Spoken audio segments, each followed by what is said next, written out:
Salam sejahtera dan salam perpaduan bersama saya Magdalena Depol dalam Berita Pagi Sabah edisi Khamis 15 Disember 2022. Kerajaan negeri melalui Jabatan Air Negeri Sabah JANS sedang mengkaji kebolehlaksanaan pembinaan sebuah loji rawatan air LRA dan empangan baharu bagi mengatasi masalah bekalan air bersih di daerah Putatan. Ahli Parlimen Putatan Datuk Insinyur Syahelmi Yahya berkata, permintaan bekalan air di daerah itu telah melebihi kapasiti pengeluaran air terawat loji sedia ada sehingga menyebabkan catuan terpaksa dilakukan. Oleh itu, bagi penduduk yang ada di sekitar daerah Putatan, saya nasihatkan untuk mereka peka terhadap notis jatuhan bekalan air dan menyediakan tangki-tangki ataupun tempat-tempat simpanan air di rumah masing-masing bagi memastikan mereka mempunyai bekalan air yang mencukupi apabila bekalan air ada di kawasan ataupun premis mereka. Datuk Syahelmi berkata demikian kepada media selepas mesyuarat bersama JANS di Pejabat Daerah Putatan. Jelasnya ketika ini Putatan hanya menerima bekalan air dari loji Moyok dan Kasigoi, namun jumlah penduduk yang tinggi menyebabkan kesukaran menampung keperluan semasa. Kedua-dua loji berkenaan mempunyai kapasiti 215 juta liter sehari. Bagaimanapun pengeluaran semasa kini mencecah 238 juta liter sehari. Sehubungan itu, catuan terpaksa dilakukan bagi memastikan bekalan di kawasan tekanan air rendah. Sebanyak 8 anugerah bagi Masjid Surau dan tokoh Imam Cemerlang di negeri ini disampaikan dalam Majlis Anugerah Jabatan Hal Ehwal Islam Negeri Sabah JAHINS Peringkat Negeri 2022 di Kota Kinabalu. Penyampaian disempurnakan Menteri Tugas-Tugas Khas dan Penyelarasan Datuk Dr. Muhammad Arifin Muhammad Arif. Datuk Arifin berharap anugerah berkenaan menjadi pemangkin kepada peningkatan kualiti perkhidmatan JAHINS di semua daerah. Program ini sangat baik untuk menjana semangat para imam, pengurusi jawatan kuasa masjid, ahli jawatan kuasa dan yang sangat penting untuk memastikan perkhidmatan di JAHINS di seluruh daerah berjalan dengan baik, mesra dan selesa untuk pelanggan. Ini yang sangat penting. Antara penerima anugerah Imam Istana Sri Kinabalu Haji Imran Anggun yang dianugerahkan tokoh Imam Peringkat Negeri. Anugerah khas Masjid Penanda Aras dimenangi Masjid Bandaraya Kota Kinabalu dan 33 penerima anugerah Imam Cemerlang Peringkat Daerah. Anugerah ini ialah memang sebagai wasilah untuk saya meneruskan lagi usaha ke arah yang lebih cemerlang lagi dan semoga memberi semangat kepada sahabat-sahabat yang lain untuk terus berusaha menjadi imam yang cemerlang. 5 anugerah lain ialah anugerah kaunter JAHINS terbaik di Sandang JAHINS Tawau, anugerah Surau Cemerlang kepada Surau Nur Islam Kampung Darat Membakut, anugerah Masjid Cemerlang kepada Masjid Imam Haji Awang Hashim Pekan Sipitang, anugerah Surau Mesra Musafir kepada Surau Kampung Taviu Telupit dan anugerah Masjid Mesra Musafir kepada Masjid Puncak Takwa Kinarut Papar.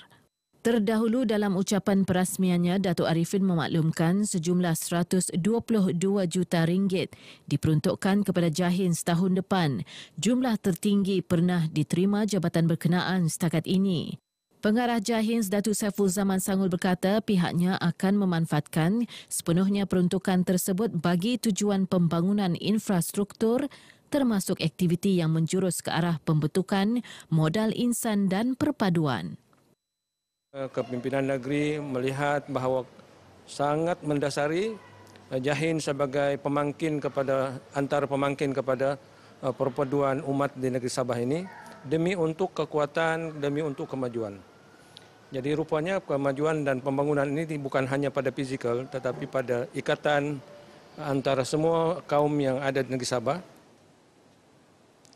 Presiden Parti Warisan Sabah Datuk Seri Panglima Muhammad Syafiee Apdal menerima kunjungan hormat timbalan Ketua Misi Kedutaan Amerika Syarikat di Kuala Lumpur, Michael A. Newbill di kediamannya di Kota Kinabalu.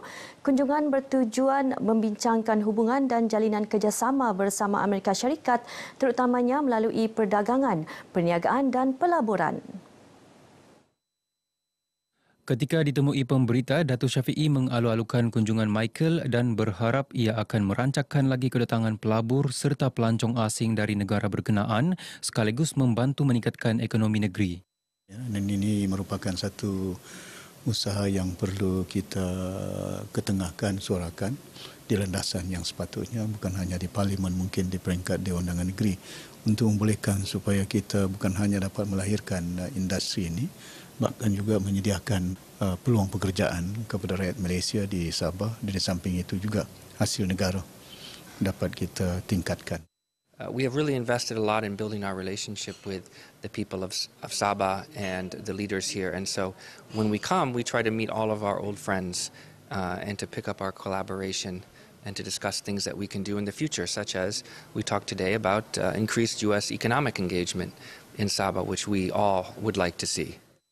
Dalam perkembangan lain mengulas mengenai kerajaan perpaduan ketika ini, Datuk Syafiee berkata beliau menyokong penuh kerajaan diterajui Perdana Menteri Datuk Seri Anwar Ibrahim dalam memastikan pembangunan negara berada di landasan yang tepat. Pelbagai langkah diambil Universiti Teknologi Mara UiTM bagi melaksana objektif utama universiti iaitu pembangunan modal insan berilmu, berkemahiran tinggi dan berkeupayaan menepati keperluan pasaran pekerjaan.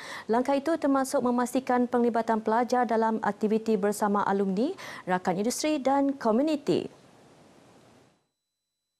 Menurut Pro-Chancellor UiTM Tan Sri Zarinah Anwar, bagi UiTM Cawangan Sabah telah menjalin kerjasama dengan Petronas untuk program Petronas B Digital Bootcamp dengan kerjasama Universiti Malaysia Sabah dan University College Sabah Foundation. Selain itu, penyerapan beberapa graduan UiTM ke Petronas bagi membuka peluang dan pendedahan persekitaran luaran yang membina sekaligus dapat meningkatkan kebolehpasaran graduan. Tambahnya, kadar kebolehpasaran graduan UiTM pada sekitar 85% bagi 3 tahun kebelakangan ini. UiTM juga dipilih sebagai salah satu universiti pilihan majikan melalui penerapan Indeks Kebangsaan Kebolehpasaran Graduan Talent Bank. Beliau berucap demikian dalam istiadat Convocation UiTM ke-95 UiTM Cawangan Sabah di kampus Kota Kinabalu. Seramai 463 graduan menerima ijazah dan diploma dalam istiadat ini. Saya rasa teruja dan terkejut sebab dipilih sebagai wakil anugerah graduan terbaik dan tidak sangkalah yang selama ini usaha saya tidak juga disia-siakan. Saya harap apa yang saya pelajari dari diploma dan juga bakal degree saya dapat aplikasikan pembelajaran itu ke karier saya, iaitu menjadi seorang makeup artist yang berjaya tapi dapat membantu lebih ramai orang lagi. Secara keseluruhannya, 983 graduan UiTM menerima ijazah dan diploma masing-masing dalam istiadat Convocation selama 2 hari ini. Ia melibatkan Fakulti Sains Pentadbiran dan Pengajian Polisi, Fakulti Perakaunan, Fakulti Sains Gunaan, Fakulti Peladangan dan Agroteknologi, Fakulti Pengurusan dan Perniagaan serta Fakulti Pengurusan Hotel dan Pelancongan. Seramai 60 peserta menjayakan program Budaya dan Warisan Etnik Cagayan Jama Mapun bermula 27 November sehingga semalam di Kota Kinabalu. Ia anjuran Persatuan Cagayan Jama Mapun Bersatu Sabah yang melibatkan pelbagai aktiviti budaya etnik berkenaan. Presiden Persatuan Cagayan Jama Mapun Bersatu Sabah Anwar Muhammad Said berkata, pelaksanaan program ini penting sebagai ruang perkongsian mengenai bahasa dan adat etnik Cagayan yang semakin pudar dalam kalangan generasi muda masa kini. Saya berharap sangat-sangat kepada MOF dan Lembaga Kebudayaan Negeri Sabah untuk teruskan program seperti ini sebab program ini adalah membawa kebaikan kepada seluruh etnik-etnik di Negeri Sabah ini demi untuk memelihara tradisi dan juga bahasa etnik itu sendiri. Antara aktiviti dijalankan kursus bahasa etnik Cagayan, membuat alat muzik, membuat pakaian dan aksesori, membuat kraft tangan, kursus tarian etnik serta makanan tradisi. Sementara itu, pengurus bahagian hal ehwal etnik Lembaga Kebudayaan Negeri Sabah Soni Jaya yang turut hadir dalam penutupan program ini berkata, sebanyak 49 persatuan etnik dan kebudayaan telah memohon untuk melaksanakan program seumpama. 45 daripadanya dijangka melaksanakan tahun depan. Cadangan kita mungkin tahun hadapan kita akan fokus kepada ini juga, sebab persatuan yang belum lagi tahun ini dilaksanakan terlibat pada tahun ini, kita akan buat program yang sama juga untuk persatuan yang akan datang lah. Sementara itu peserta yang terlibat menyambut baik penganjuran program budaya ini. Bersyukur dapat join program ini dan merupakan satu keberuntungan untuk saya mendalami budaya saya sendiri, dan saya berharap benda ini akan diteruskan untuk generasi akan datang. Beralih ke perkembangan semasa COVID-19, Sabah mencatat 54 kes baharu semalam, iaitu peningkatan 7 kes berbanding hari sebelumnya. Menurut kenyataan Menteri Kerajaan Tempatan dan Perumahan yang juga jurucakap rasmi COVID-19 Negeri Datuk Seri Panglima Masidi Manjun, angka jangkitan ini diperoleh daripada 1,467 sampel ujian. Ia dengan kadar positiviti 3.68% meningkat daripada 3.07% kemarin. Kota Kinabalu kembali mencatatkan kes 2 angka dengan 13 kes, manakala 15 lagi daerah mencatat sekurang-kurangnya 1 kes. Sebanyak 11 daerah tidak merekodkan sebarang jangkitan baharu. 53 jangkitan baharu semalam adalah dalam kategori 1 dan kategori 2 serta 1 kes dalam kategori 4. Produk dan jenama anda kurang dikenali? Mahu tingkatkan lagi hasil jualan? Terokai peluang pakej pengiklanan produk dan perkhidmatan anda di Radio RTM Sabah dengan kadar harga iklan serendah RM60. Anda boleh memilih Sabah FM, Sabah BFM, Sandakan FM, Tawau FM dan Keningau FM. Untuk keterangan lanjut, hubungi kami di talian atau boleh email kami di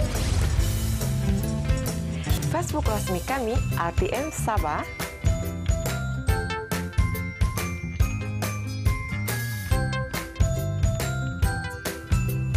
Perniagaan anda keutamaan kami.